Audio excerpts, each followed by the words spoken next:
This is one of my favorite things to talk about because it is a light bulb moment for so many people that helps them understand why crypto is better than traditional information storage or finance, you name it.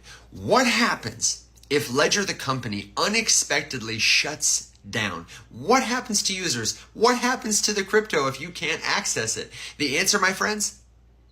Absolutely nothing.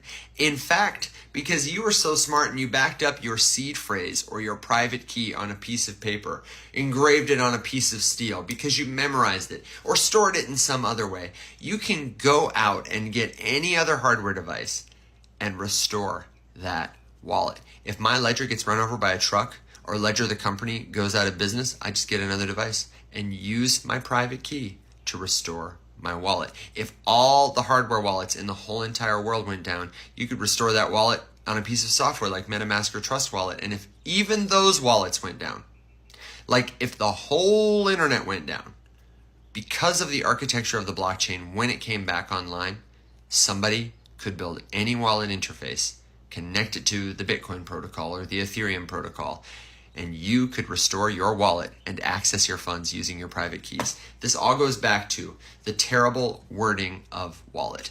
Wallet makes you think it holds your money, but remember, your crypto, it doesn't physically exist. This is one of the reasons crypto is so much better than money. It is entirely digital, yes, so you can't necessarily touch it, but as a result, it is always there waiting to be recalled by your private key.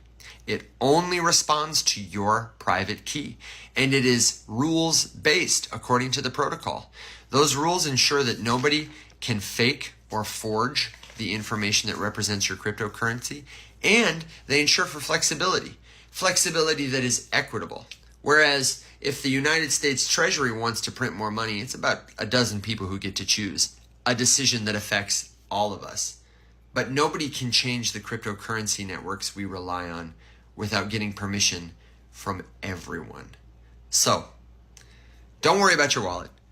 Worry about your private key. Make sure you write it down in a secure place. Make sure you never share it with anybody so that if something happens to Ledger, if something happens to the cold wallet or the hot wallet, the company you rely on to access the blockchain, you'll be safe.